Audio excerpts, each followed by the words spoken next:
education and research and how that applies to addressing critical community issues. Hi, I'm Brian, also like UofL. I'm an assistant professor from civil engineering, and my research is about like transportation planning, travel behavior analysis, so this kind of stuff.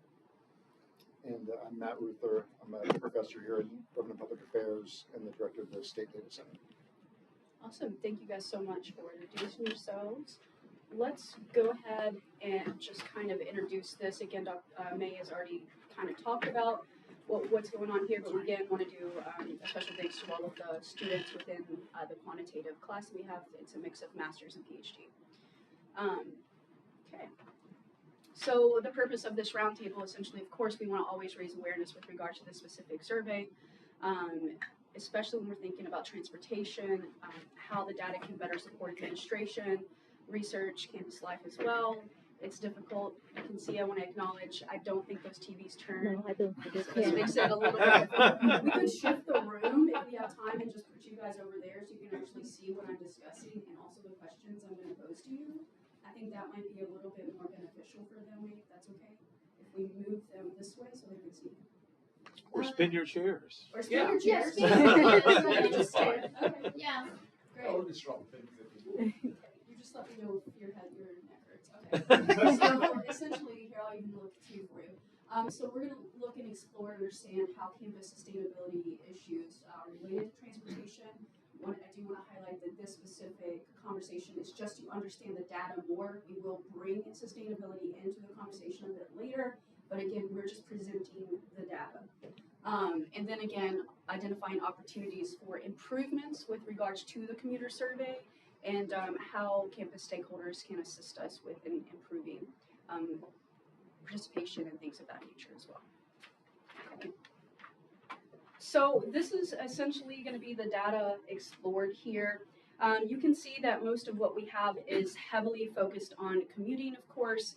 And so what we've done here, we do have a highlight here where this is where we've added work mode information. And this is going to be after COVID. And then we added, again, work mode preference, which is a bit different more recently here. And so the items that you see that are highlighted, we've done that because even though we technically do have those variables, we have almost no actual responses when it falls within that field. So that said, I do want to mention that the variables exist, but unfortunately there isn't usable data for the sake of this conversation.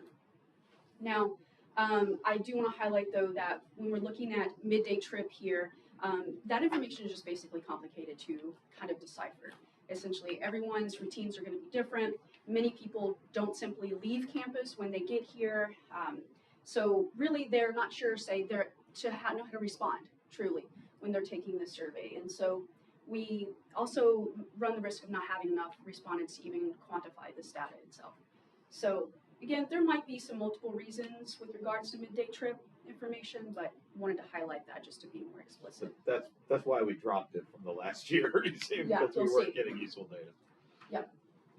Okay, so with that being said, we're going to go ahead and move into the first couple of questions. And I'm actually, when we're looking at doing our commuting survey, we don't technically actually gather demographic data. So Dr. Ruther, I actually want to start with you here. Since you analyze demographic data, of course, and understand population trends. So my first question to you is, since it's not included, could it be useful for us, for the campus community, for different purposes? And if so, what demographic data do you think should be included in our community survey? Well, I mean, I'm always for more data, so it's not a fair question. I think that certainly age would be a useful variable to have, because there's certainly evidence that transportation choice varies by age. Also, be useful to know if people had mobility limitations of some type, or any type of physical disability that might preclude them from utilizing particular transportation options. Those would be the two that sort of would immediately spring to mind. Okay.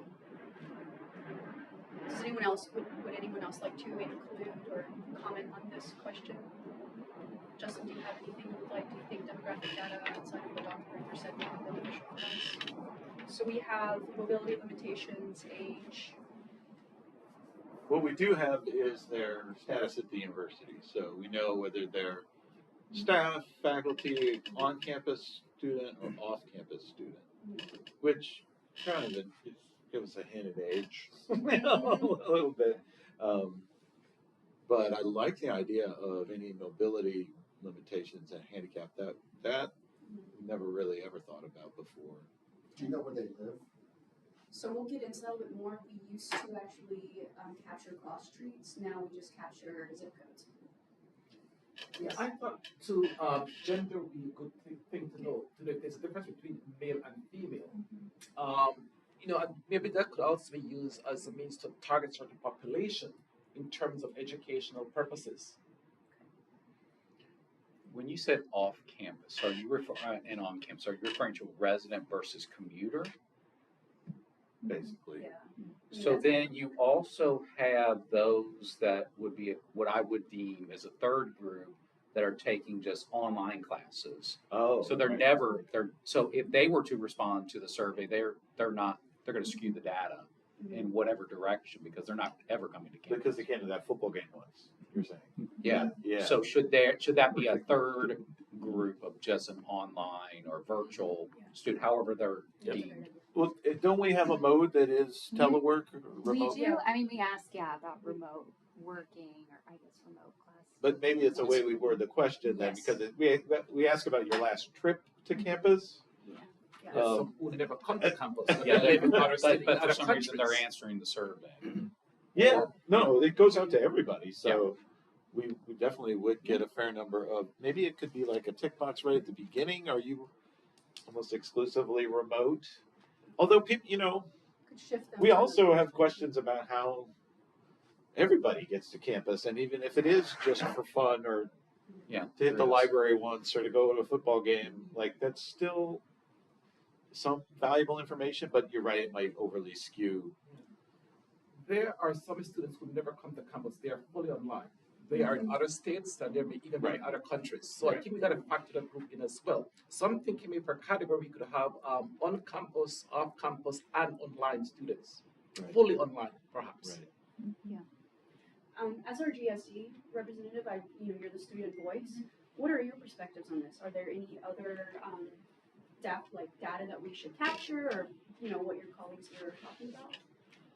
So I think one variable could be whether I'm talking from a student perspective, whether the student is domestic or international, because you can see a difference in the way of the mode of transportation and whether they seem to take the TAC more or they have a car or a group of students use or have a car.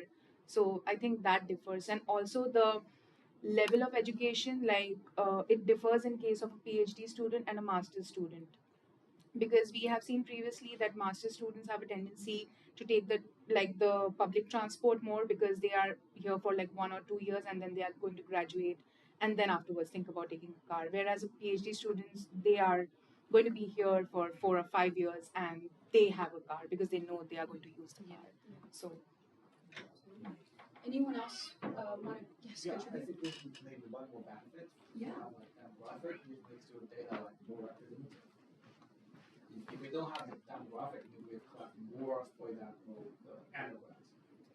But you think I mentioned, it's undergrads, master, and PhD, they have maybe different choices. Okay. If we don't have that demographic, we just assume, okay, they are general population, but something we introduce a little bias to younger people. So this can help us increase our quality of data. Okay. Yes.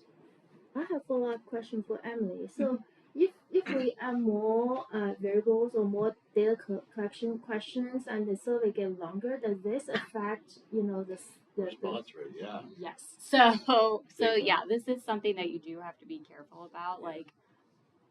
And this may seem obvious, but what we always tell people is to, ask what you intend Short to and do with sweet. the data, Yeah. what you're going to do with the question. if you're just asking out of curiosity but you're not going to do anything with it, like don't ask that question. It's just, I think a lot of the variables you all mentioned are really interesting. Like you could definitely get interesting information from like an international student, but just making sure that you intend to use that data for a purpose. Exactly.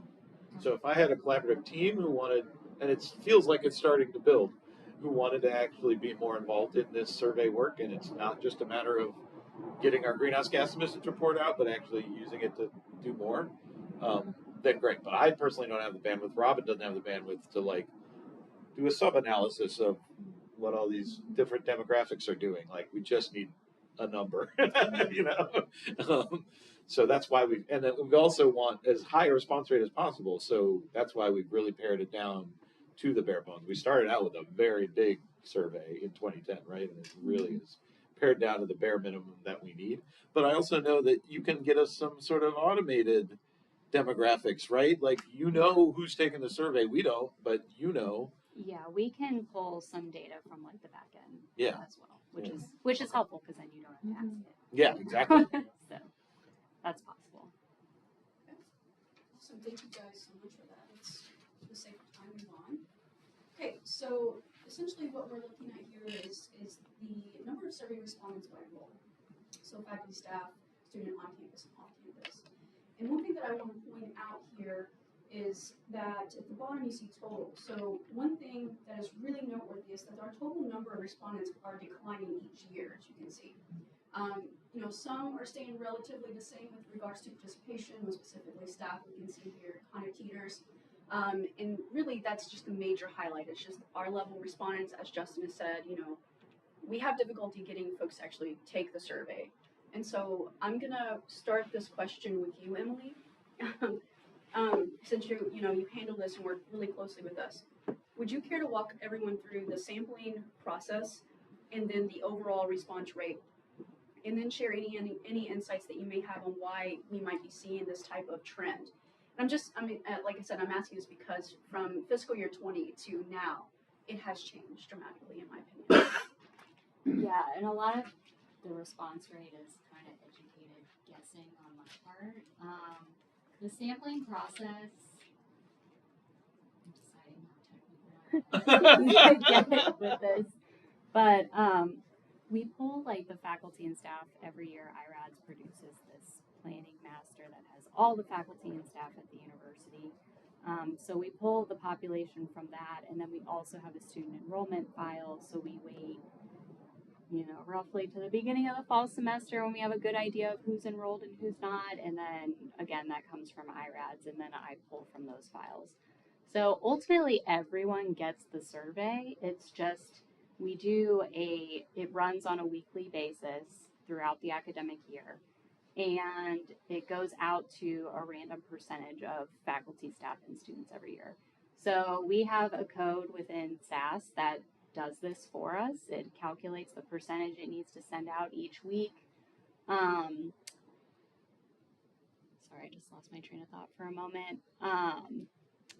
But yeah, so that's going to depend on, of course, how many faculty or staff we have each year. So like another thing you may want to think about doing, and I could help delineate this for you, is actually comparing like the number of faculty responses compared to the actual faculty population, or students compared to the actual student population, because like Robin said, this is just of the people who responded. Mm-hmm. And then as for the response rates, you can actually see a slight increase in 2020 and 21, which would seem a little surprising. Yeah. But my thoughts there are that most people were working remotely. Students were taking classes remotely. Your computer's right in front of you. Yeah. The survey's right in front of you. So that was it was actually more convenient for people to take the survey at the time. We have overall struggled with student engagement on surveys. We struggled before the pandemic, and then after the pandemic, it really just dropped off, which, to make an understatement, we have been through a lot in the last few years. So I don't fully expect a student to like respond to a survey when they have to like manage their life and manage everything else going on in the world. But it is something that I would really like to see improvement in. We want to hear from students. And I'm really hopeful. This year we've run a couple of surveys and I feel like we've seen like more student responses than usual. So I'm like, maybe we're finally, like coming back. But yeah, the other thing we have to tell people is our office, we purely run the surveys. We don't do the marketing part of it. So that's kind of up to the department or the person running the survey. So some tips I would give for that, since this is such a like broad university survey, if you could find a way to like communicate results to the community, and you might already be doing some of this because I see stuff about sustainability in UofL today all the time, but like you could be like, did you know that faculty and staff have these patterns? Or you could focus on like a specific topic and be like, we got this from the survey. Because to us, if you can tell people what you're doing with the results, or you're getting this good data out of the results, and you can tell people what you're doing with the data, that helps establish trust. And also that there are people behind the survey. Yeah. It's not just Not like mine. some random thing they're getting in their inbox. So that was kind of what I thought. Like the more you can get it in front of people, the better. So yeah, whether that's through like news, the student newspaper, any way you can get that out and make people more aware of it. Thank you. Anyone else? We used to offer prizes back in the day before we switched to the year-round sampling. We did random drawing of 5 people got some gift cards kind of thing, but there's no real budget for that anyway. So I would say it's a good number though. Like I did some data collection with survey before online with some commercial company, and for such sample size it costs like $1,000 for that. So I think even though like we see the trend decline, but it's still a good number for at least for research purposes. yeah, I mean, we just got this past year's data in, and the overall response rate was like 6%, I think so, yeah. which I mean that's Really not too bad. yeah, that's really good. So you don't do any marketing, or or any other officers in the university could do the marketing? I feel there's a disconnection because I'm in that committee. Before I joined the committee, I didn't know anything that you do. Yeah, we're kind of like hidden. It doesn't help that we're like hidden in this age. So like literally people are like, oh, you exist. I will say for my part, we have like monthly assessment meetings with like a bunch of academic people around campus, and I do mention it there, But yeah, that's definitely challenging. Also, like incentives, there's for students, it can impact like financial aid now, so that's a little more challenging. yeah, I know. We're a little wary of like gift cards and things like that if it's gonna mess up like financial aid. So I think not having incentives like makes it harder. The only thing I've seen marketed heavily is class evaluations, Yeah, course evaluation. course evaluations Mm-hmm. with yard signs and stuff. I've seen that. Yeah, they're big on the yard signs. Yeah. But I mean, we're not going to do that in this case. Like, you would have to have year-round signage, right? It's a year-round survey. It's not a discrete time period where we're encouraging people to take this survey. So it's very difficult to. How do I constantly market year-round? I like your idea though about being more intentional about sharing the results and the importance of this. I'm open to any suggestions about how to do that, especially for students. Like UofL today is easy, but they don't see it. So how do we reach the student? Do you have a student version of UofL today? Well, there used to be a student news and events newsletter, but I haven't seen it published this semester, so I don't know what happened with I that. thought that was still going on like a weekly basis, but maybe I don't. I think the person who was doing it left. I think so that's I'm what not happened. sure. And I don't know how many people got that or looked at it. Yeah, I was just saying that to like spread it across the student community. I mean, we may take the help of the graduate school because they have a planned newsletter which comes out like bi-weekly. So we can do it through that. And also it would help that if we escalate it at the student senate, because there are undergrad students as well as the GSE representation there. So we can also talk about the survey and how you all plan to like publish the results, or like what is the usefulness of this survey to the community. I think that would really help and the students. We have a meeting next week. Mm-hmm. So maybe Sure. I'll email and ask for the input on that. Agenda, yes, for sure. Yes. What is the motivation for having it ongoing rather than just like a couple of select times when it could be marketed more easily? Yeah, that was a big decision we made in after the 2017 survey, and this was a conversation. I got to credit Frank Gutska from this department, who was involved in the survey work at that time, and it was just, from what I know about survey work too, it's like what we're trying to get at is what people do all the time, year round. Not what we used to ask, which was, what is your usual mode? And then people get to decide, well, I'm a good person, so I take the bus. Or what happened to me this week? Well, it was great weather out, so I rode my bike.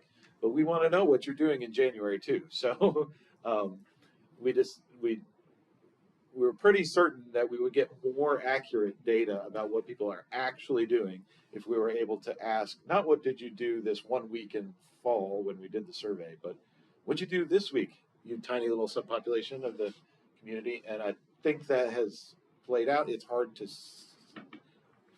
scientifically say I've got more accurate data, but I feel much better about the data I'm getting, that it truly represents what's happening all the time year round on campus. All right. So I'm just going to take a second to explain this slide a little bit more in detail here. So when we're looking at, for instance, fiscal year 2020, I want to highlight that there was really no way for us to fully assess certain variables, and but for the other 4 years that you see here, we can see that the DA respondents were, based on our assumptions, of course, primarily fully remote, truly. And so that could mean that, remote work or no in-person classes, it's both. And this is it helped us make sense of the use of the data gap from 2019 to 2020 that you see. So this table essentially is showing our transportation mode of choice here, those patterns. And we can see right away that, that during the pandemic year, as Emily, noted, especially from 2020 to 2021, there was a major spike in DA responses, coincides with the total number of respondents that we had. And those are individuals that we would assume are fully remote and or had no UofL trip to report, meaning that they weren't commuting at all. And again, that's our best interpretation of this specific category. And so if you look down, we have it highlighted, but beneath that, total without DA, total with DA responses. So when we remove those DA responses here, the real commuting pattern becomes more clear, because driving alone, you can see essentially declines each year. And then from there, walking, biking, busing, and carpooling all dipped during the pandemic and then began to slowly rebound. That is not correct. Driving alone does not decline every year. It's because sample size decline. So Yeah, that's, exactly. yeah. The percentage driving alone. That's Percentage link. My bad, guys. Yeah. I misinterpreted that data looking at the screen. So anyways, the key takeaway here is that this data, the table in itself, is that the data category, or the proxy of our remote arrangements, is that drives, that what drivers that large jump in totals between the specific years. And so the context is essentially we were trying to interpret this trend. So moving on. So when we're looking at this, we kind of wanted to pull out the percentage of people driving alone here, and as you can see, the trend line, it shows our major indicator with regards to that. It's auto dependence, and we would assume that. So the orange line, that staff consistently has the highest rate. It's red actually with orange dots. And so when we look at that, we see a peak here in fiscal year 23, and then it's followed by a slight decline in 24. Faculty obviously followed closely behind, then off-campus students, which we anticipated that anyways. So these patterns, in a sense, raise a more important question to us about like accessibility, which we talked about, and commuting behavior across these different groups. And so I wanna start with you, Gary, if that's okay, given your role as the director of parking and admin. So, do you really have a sense of whether U of L is more or less auto dependent compared to other universities or our peer institutions? That's a really challenging question. It is a challenge, yeah. Because every university and even our peer institutions, I don't necessarily agree. Some of them are very diverse in the landscape that the university is. So I think some are applicable, some are not. So that one's a really challenging because we look at data related to more cost, not their numbers of usage. Okay. As we are, determining, recommending rate increases and so forth against peer institutions, but not sheer numbers or their percentage. So I don't really have. Yeah. That one's.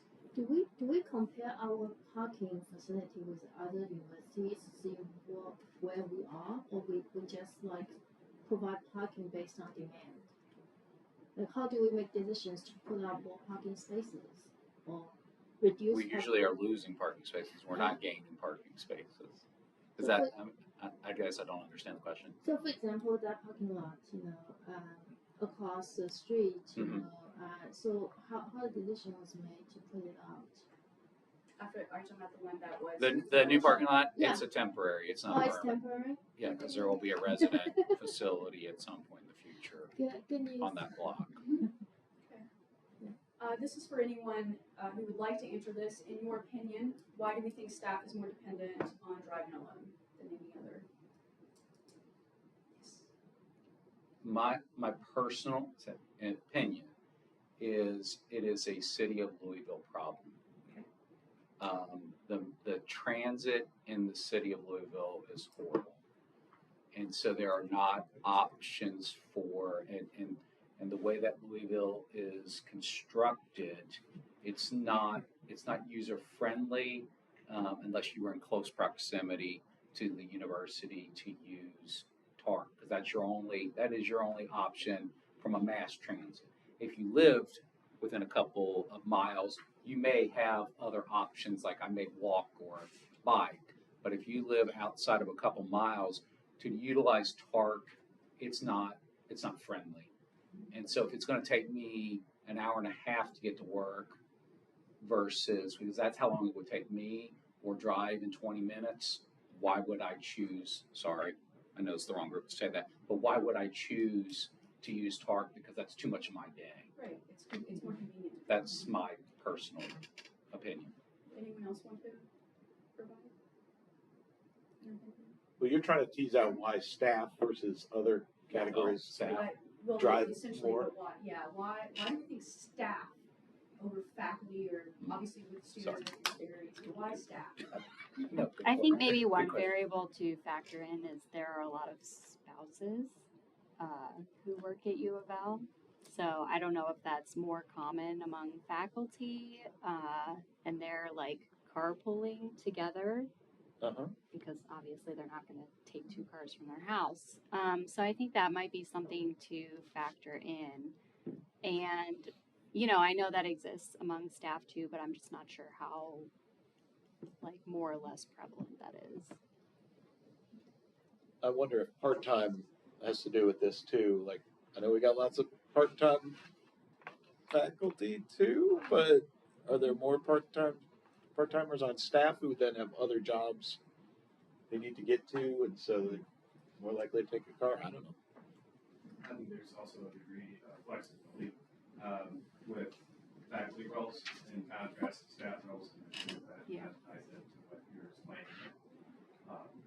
Spouses and partners share, dual possessions at the university. So that presents its own logistical challenges, first and foremost. To Gary's point, I think that you make an excellent observation concerning TARP. Once you get outside of, I'd even say 2, even 3 mile radius of the campus, becomes a little bit of a logistical question, I guess would be the better way to put it. At least if you are driving, you have discretion, you have, autonomy over, how fast you get there, what route you take, what's the optimal route. You can have service interruptions, which basically prohibit TART or any other form of mass transit even being an option. For those that maybe I'm the only one on an island here, but those that living across the other side of the river, whether that's Floyd County or Clark County, TART isn't an option, period. It literally would take more than an hour and a half, and that's in conjunction with the 10 minutes it would take for me to even get to a TART location. So it's just not feasible in some manners. I think plus you have a lot of staff that are forward facing or student or service facing, meaning that they have, they're in the office, they're forward facing, and they're expected to be forward facing, which is another contrast to the discrepancies in schedules for some faculty members. All right, so for the sake of time, let's move I'd on. like to hear Justin's feedback towards question 4, because I think Justin's job is about, our university is more advanced in sustainability, but when it comes to commuting or transportation, do you think our university is better off, or it's kind of similar to many other type of, we are very all dependent for many cities, right? Are we better off, or we are same? We are still constrained by our living environment. I certainly haven't done the research on this, so I can't give you a scientific answer, but I can give you anecdotally from what I've heard through ASHE, the Association for the Advancement of Sustainability in Higher Ed. I'd go to a lot of the webinars and the conference presentations about transportation, and there are schools that are way better at getting people out of their cars than we are, and then there are other schools that offer free parking to everybody and everybody drives. Those are usually the smaller ones, right? I think Hanover might be that one, for example. But it would be a very good question, comparing to our peers, that maybe the same peers that Gary's talking about, at investigating what they're charging for parking. I would like to know how much more car dependent we are versus them. I assume, based on what I know, that we're a little more car dependent than most, but yeah, because we don't have as good transit options as other urban schools. But I guess there are peers we could look at, similar cities that don't have as many transit options. That'd be a really nice study if someone had time to look into it. Maybe next year we can look at University of Cincinnati. They also do this kind of commuting survey drive based on Sure. It'll be interesting. A lot of schools do try to gather this data somehow. Okay, so moving on. So this is the distributive frequency of number of daily campus visits. And so what we're looking at here is obviously a bar chart. It's going to show, this is specific to faculty and staff. The students are not included here. And so you can see here that across all the years, we see the majority of faculty and staff come to campus at least once a day, with very few making multiple trips. And so staff essentially, when we're looking at this, consistently shows a higher rate of daily visits than faculty, which makes sense given possibly the roles of which administrative folks and other staff play. And we also do still see a clear weekly pattern as well. Tuesday through Thursday, of course, are busy days with higher, rates of single daily visits and few rates with no days visits. And so our best interpretation when we're looking at the specific data with regards to our class essentially is that the pattern could be likely tied to the structure of academic scheduling. Many classes and meetings perhaps tend to fall Tuesday through Thursday, and then possibly other administrative responsibilities during that cluster of midweek. So we did want to pull that out. When looking at this, we move on to visits of off-campus students, primarily when we're looking with regards to the same type of chart. So when we're looking at this, it's very similar, of course. The main difference here is the higher share of no visit days, which suggests that off-campus students are less likely to be on campus every day. That's really what we're trying to see here. Same weekly rhythm as I've noticed. Especially Fridays, have noticed to be more students who don't come to campus at all. So again, our interpretation here is that likely relates to hybrid force scheduling. Students also clustering their schedules between Tuesday and Thursday as well. So I would like to point my question to GSC rep first. When we're looking at off-campus students, is this the expected pattern that you would think, since we are among students, of daily campus visits that you would expect to see? I would say that for Friday, I would say that is kind of expected because, like me personally, like we don't have like really classes during Fridays, and people tend to not keep important meetings on Fridays. So I think that is something which is really expected. And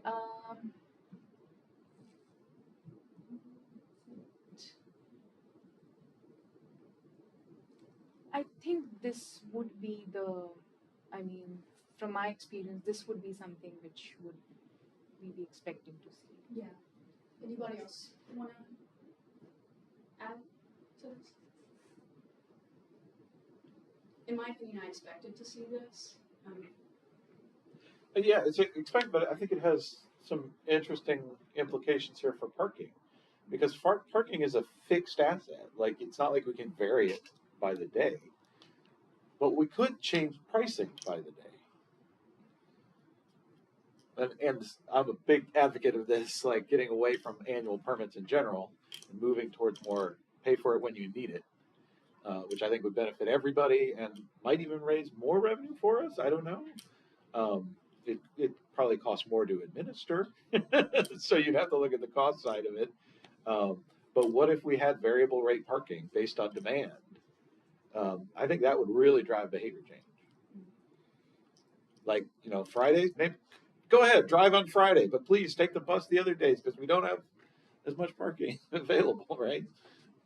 So the only comment related to this slide, and I can't remember where I heard this. So particularly if the university grows as the president wants over the next few years, that's a significant, if these are even remotely close to the number and they are having class on campus, because if you could have 50,000 online, it's not going to change the infrastructure.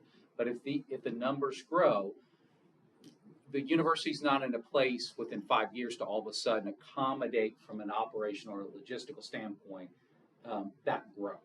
Because even if you were going to build something, boy, in 5 years, that's really, but the class space. So some universities, and again, I apologize, I can't remember where I heard this from. They struggle because most students, most faculty, they don't want Friday classes. And so they are forcing, because of this lack of space, they're forcing faculty to have to do some in the non-traditional hours, which helps to free up class space and the logistics. But that's an academic, because they're running out of academic space, and so we may be challenged with that same issue if the university continues to grow, because they're constantly looking at use of space, and they're if they started an academic building today, you're 2 years before you see that. So I'm saying I 100% agree with you. I think if nothing changes, I would agree with that slide, but there could be a shift in the future with growth. From the parking perspective, do you think we are ready for that increasing enrollment and to have more activities on campus? Do you think we have enough, or we need more parking? There will be more people parking at the football stadium. On campus, no.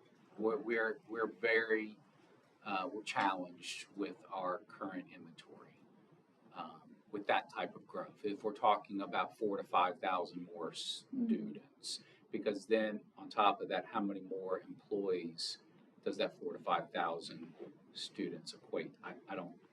You might be able to tell. What is because we have about 7,000 employees and we have 25,000. So is that what does that equate to? I don't. It's not. Yeah.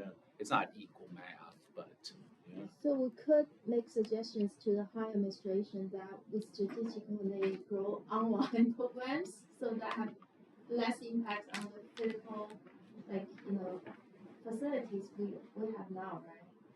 I think for me, sorry, I'm letting off. Yeah. I think for me though, like when we think about online and we're growing those programs, then we may run the risk of retention, and that would be my concern with the institution if we are currently setting a low retention rate. What would that look like if we grow the online platform? Absolutely. Another question I could have is that, if you look at pattern, 40% of students don't come to school, 60% of students come to school. Does higher administration, when we think about students, do we think about, do we wish students come to school or do you want them to stay at home just learn?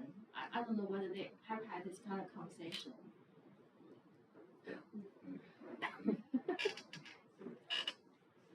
I think the bigger question with growth is, we've got, there'll be more people parking at the stadium, but the implication isn't that we need more spots for them to park in.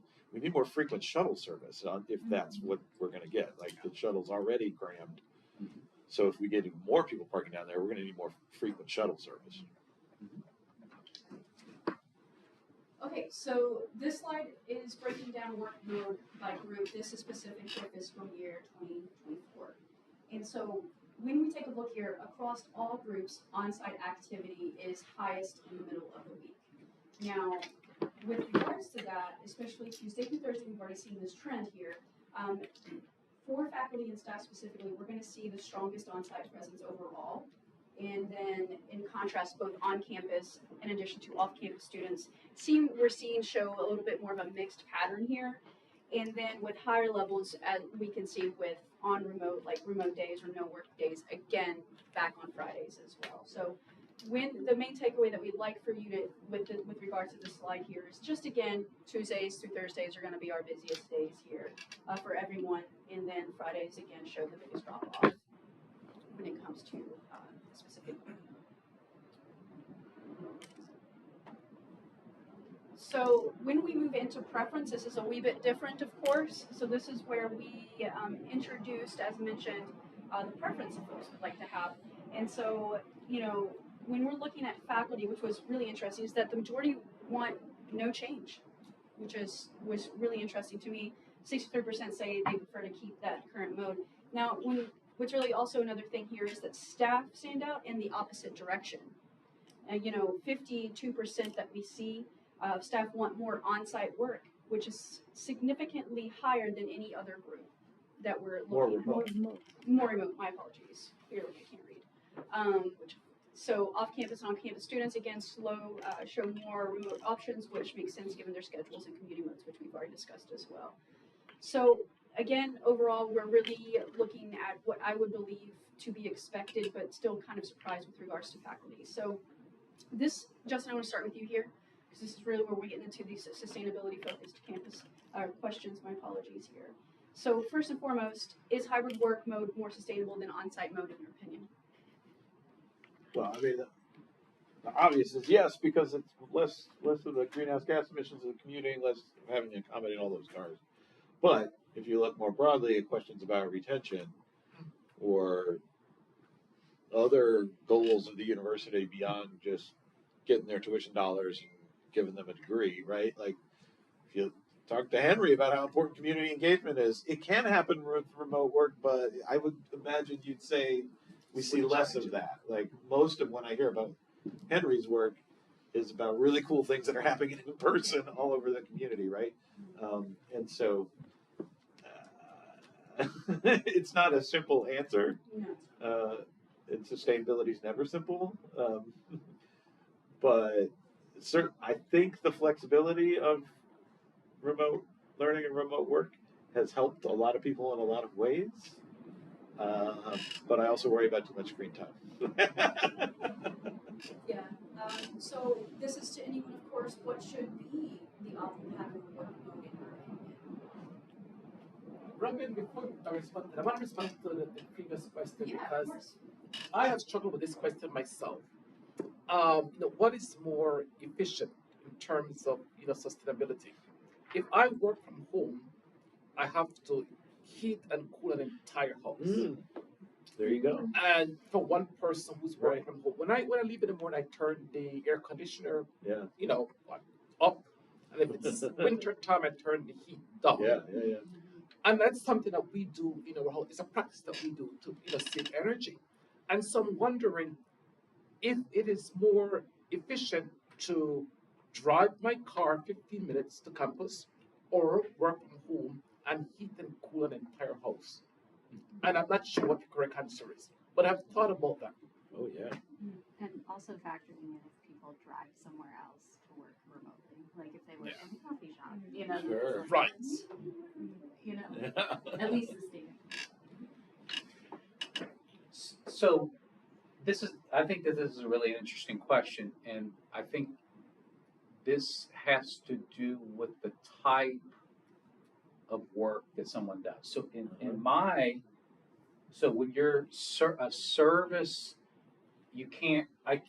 my people can't work remotely.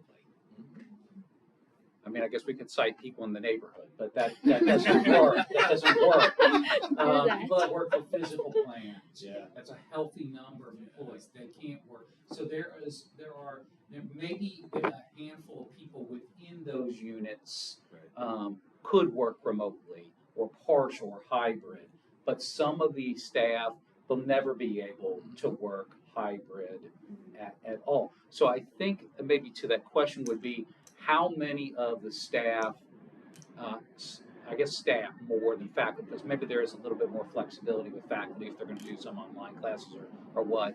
But what is the percentage of staff that could do hybrid? Because again, I could, but as a director of a department that is forward facing, I can't in good conscience say I'm working hybrid, but my employees have to come to work. I don't think it's a good look.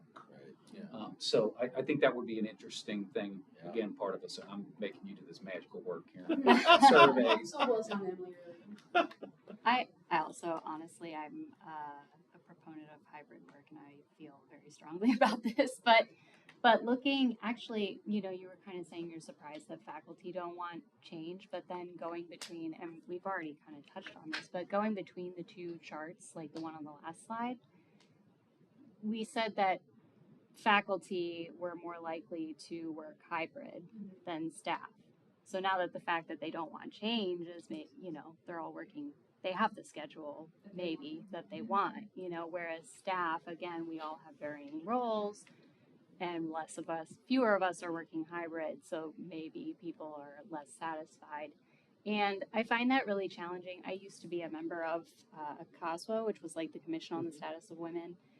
And they talked about wanting more remote work all the time, or, coming up with a better policy. But like for staff, it's so challenging. And I would even say for faculty, just because everybody has such like different roles that you can't just create like one uniform policy that's like everybody does this,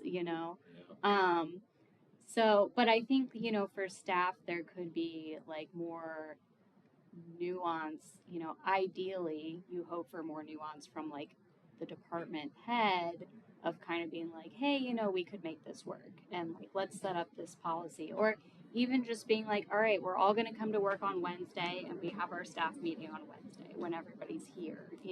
I don't really know what the winning solution is for that, but like, I would like to see more hybrid work personally. Yes. Just real quick, the Arts and Sciences Dean has all of us in Arts and Sciences to sign an agreement every year, and you detail what you're going to do. And so whether it's 1 day at home, 6 days at home, whatever you're going to do, you sign, and that's what your agreement is. So I like the idea that they're concerned about it, and they're making sure that if you've got that as an option if you want it. I have a follow-up question for Ms. Chatterjee. As a student, do you ever have that kind of situation? We're talking about hybrid across the week. Today I come to campus, tomorrow I work from home. Do you have a hybrid on the same day? Like in the morning I come to for in-person class, and in the afternoon I have a virtual learning, and do you feel like is that a common for students or it's not so common? I think I think it is not that common It's because not.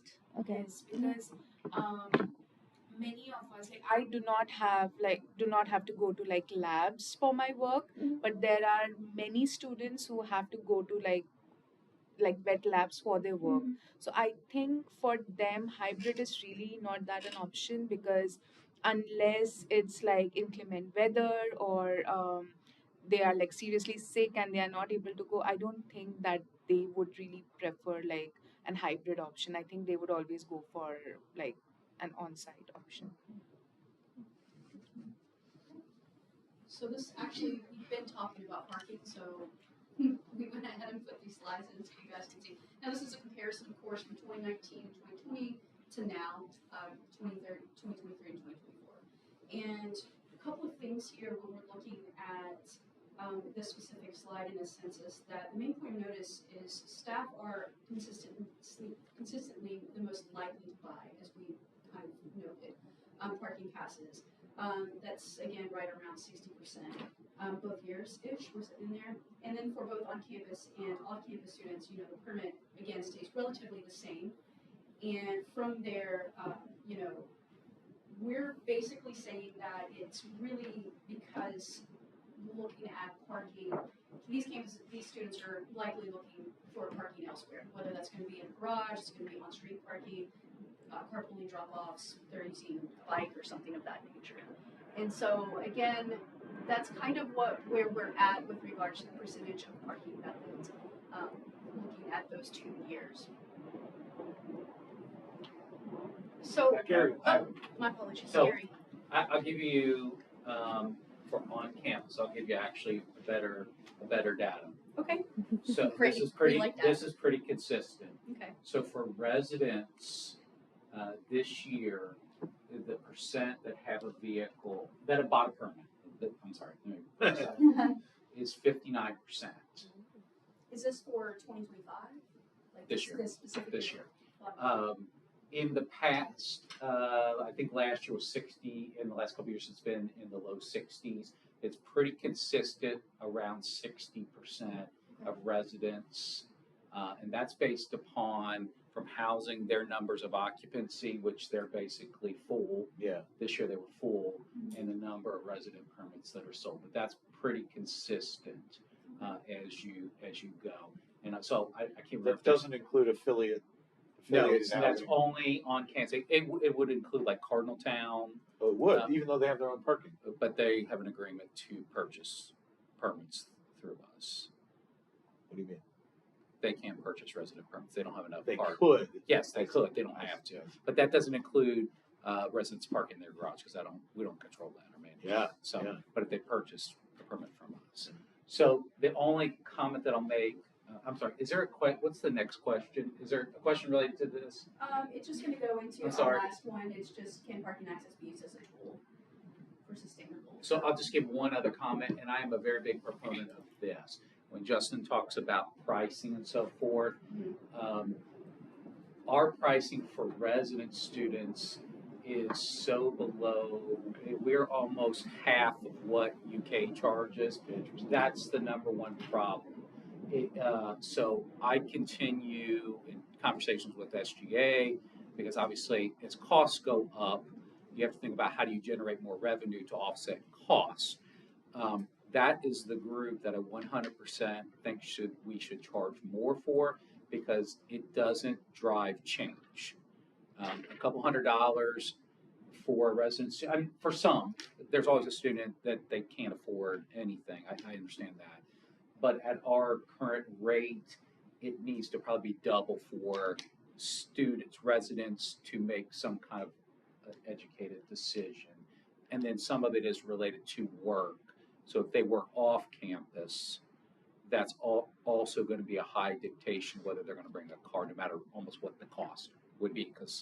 So I just wanted to throw that out so you guys had a little bit of data. Yeah. Out of curiosity, what is the rate for on-campus students with a parking permit?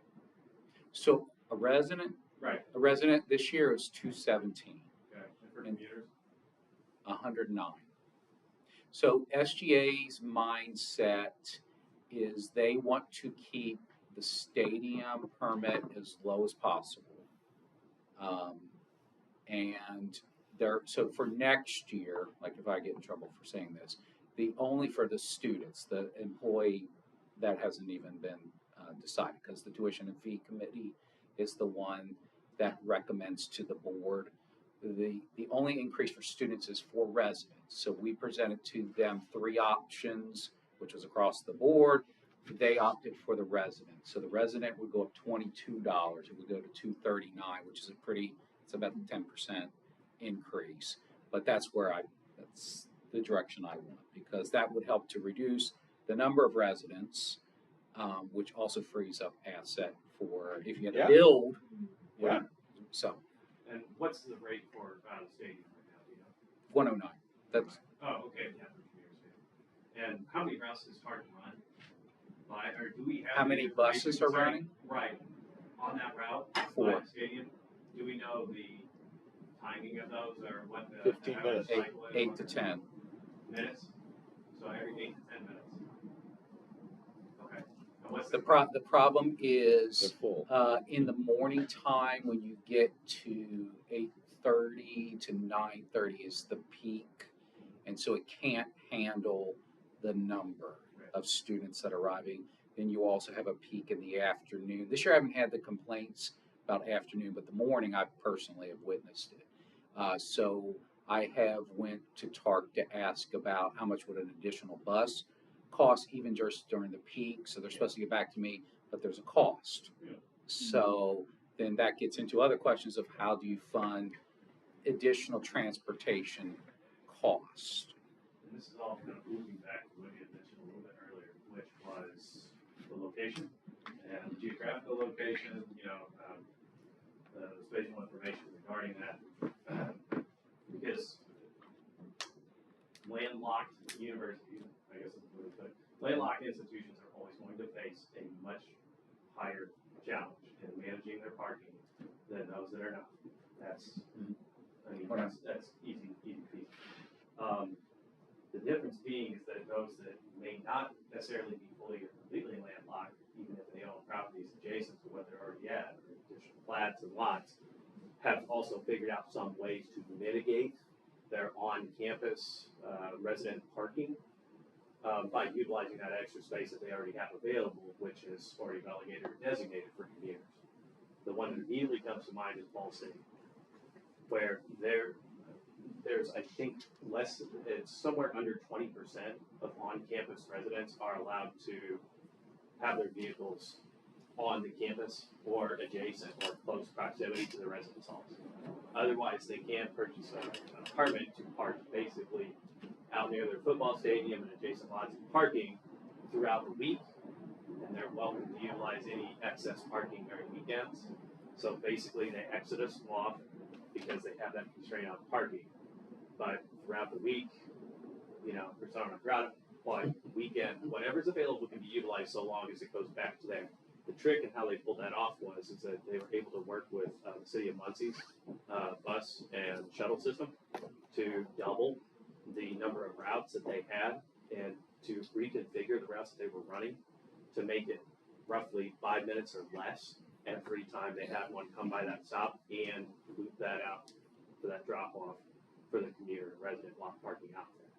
So it's basically a load shed. That's all it is. But I'm glad you brought that up because that's probably the number one with the bullet issue is geographical location and proximity. Okay. How many times we have raised parking permit price, and did it affect number of people buying it?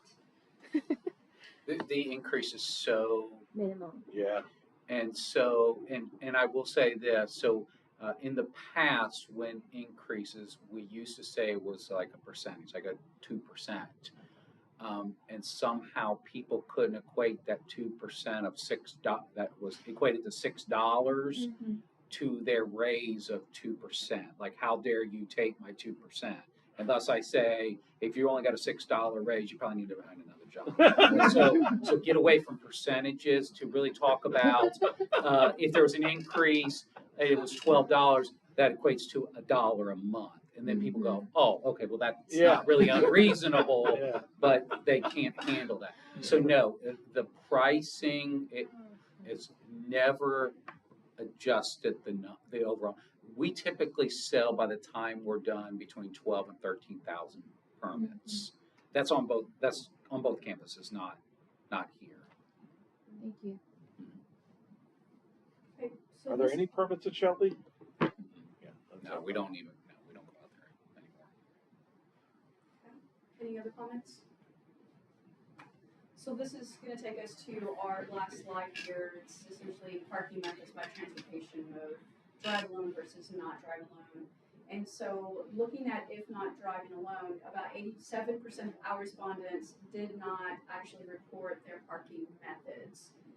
And with regards to drive alone, you know, of course, we all already know this based on our discussion. 75% of them said that, you know, they drive alone, and then from that, we're assuming, again, with regards to parking, back to the whole, they are biking, riding the bus, carpooling, or being dropped off, you know, with those respondents. So this brings us actually to our last question here. Can parking access be used as a tool to encourage more sustainable transportation? We've already been kind of having this conversation, but I'd like to elaborate on it a little bit more. This is open to anyone who would like to take on this question. Yes. I think as a student it is just like being, I'm in the yellow line, and just like the proximity of how close you are to the dorm. People are like, oh, well, I don't want to drive. Whoever's parked furthest out, they drive, and then everybody in a group will get in that car to then try to get a closer parking spot, so that we don't have to all take our separate cars to lose our good parking spot. I'll take that one too. When I chaired the staff senate years ago, and then I've gone into sustainability, we used to joke about taking one of the lots on either side of Grawemeyer, whether it's the law school lot, which I think would probably be more likely one than the administrator's lot. What if you took that out from red and started giving a permit for somebody that drove a 4-person carpool every day, and they had the specific opportunity to park right in the middle of campus almost? You know, there's going to be a small number of people who are going to be pissed off because they lose their parking spots. But it would be the same way with students. You know, if students carpool, then maybe they get to park right back here in this lot, just like the UPS spaces. And if you don't, you park in the hinterlands. And I mean, there's a certain merit to that, because it will drive people will kill to get a better parking spot. You know, it's just like they'll pay to get it red where they're guaranteed something. And so that's, I mean, Well, I've tried to say that. now for that years. you say that, actually, I just remembered. I went to Virginia Tech undergrad. Was in a rural town, but parking was still challenging. But I think they did have like carpool parking spaces, because now that you've said that, I remember that like my roommates would carpool together, It's so done they all could over get the country. better parking spot. So yeah, And that doesn't have to be students. I mean, that could be any of the staff. right. It could be any of the faculty. You know, you just come as a group. Anybody else? Well, this concludes our presentation to the panel. Is there anything else that anyone would like to talk about with regards to the survey, or recommendations that you might have outside of this conversation, since we have time? Or anything we didn't cover? Yeah, anything that we missed?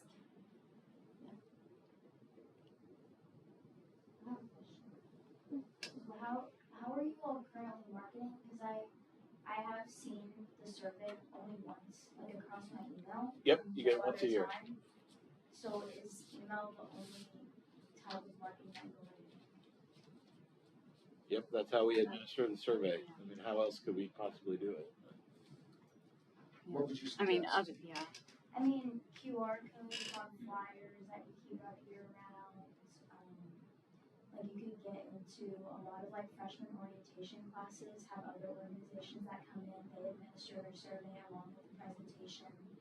And it's almost like the professor, yeah, you have to do this survey. And I mean, yeah, that would only be freshmen, but it would get a good idea of, you know, a good percentage of students. And then you mentioned like the weekly, like students, like emails and stuff. The only one that I know that still does weekly announcements is the honors program, which does get, they have from freshmen to seniors and above, but of course that is still only a small percentage of the campus, but it's weekly. And it would be administered, and even if you don't have them do it in every weekly announcement, every month, so it's whatever, so that's what would be helpful. To tie into that, if there was something that was with like the freshmen, because that is a very, what's the word I'm looking for? Discrete population? I was going to say like sequestered because they're going through orientation. So they're basically, they're all here over 12, 13 weeks or 13 sessions or whatever the number is. What if there was something, of course you're getting it before they've really developed a habit, but at least they would have, they kind of know what they're going to do coming to campus. I'm not bringing a car, I am bringing a car, I'm riding a bus, I'm biking. They kind of know that when they're going to come to campus. What if something like that was done, could you similarly do that with new employee orientation? So you typically, an employee is going to know, how am I getting to work? And so if it was tied in, and now that's going over the course of the year, you're getting this constant data. Predicted. I'm not interested in what people think they're going to do. I'm interested in what they're actually doing. But maybe there's another survey here that we're thinking about, right? Maybe it's something else, some other kind of data we're trying to gather that could then inform information sharing, policy. Because especially for students, it changes as they go through school. Sure does, yeah. I would say the percentage of staff, I can only speak to, I would say that percentage is minimally changes. I'm not saying that there's not some sort of change based upon if someone drives as their starting employment 5 years from now, I would say the great percentage of those same people are still driving. 25 years. Nobody. 25 years. 25 years. Okay, so I don't think the habits necessarily change for staff, maybe faculty, but so that's why even though that's not driving, like what am I doing today, 5 years from now, but at least it would give you a basis to know starting. But it's also an educational possibility. You know, that's the one thing I hate. Justin and I used to alternate Mondays on new employee orientation, and sustainability had 15 minutes there. And they took that away from us about 10 years ago. And we could have covered that in there as opposed to just letting people kind of figure it out for themselves. Right, yeah. Yep. Do we have a parking minimum that we meet for the LDC, the development code in Louisville? Do we, as a, I guess to put it in a business in Jefferson County, do we have to provide a certain amount of parking spaces like others do, or is this sort of up to us and we don't have to adhere to the land development code around? I don't think so. That's the first time I've ever heard. We can just decide how many parking spaces we want to offer, right? Yeah. As an institution. I don't think so. I don't think we are zoned as a single residential office. Right. We are zoned as a mixed use. Yeah. So I think the university has a comprehensive plan and can make the full has the full authority to I don't think we're limited by that. Well, I'll add something here. You know, as we strive to encourage people to carpool or take public transportation, whatever, to get to campus, I think we also need to be somewhat realistic as well. That there are some people's behavior will never change because it cannot change. There are people who need to take their kids to daycare, for example. They have young children. You need to drop them off at daycare and then they drive to work. Those people will probably never take a moped, for example, or bicycle with their kid on the back of the bicycle. It's just not practical.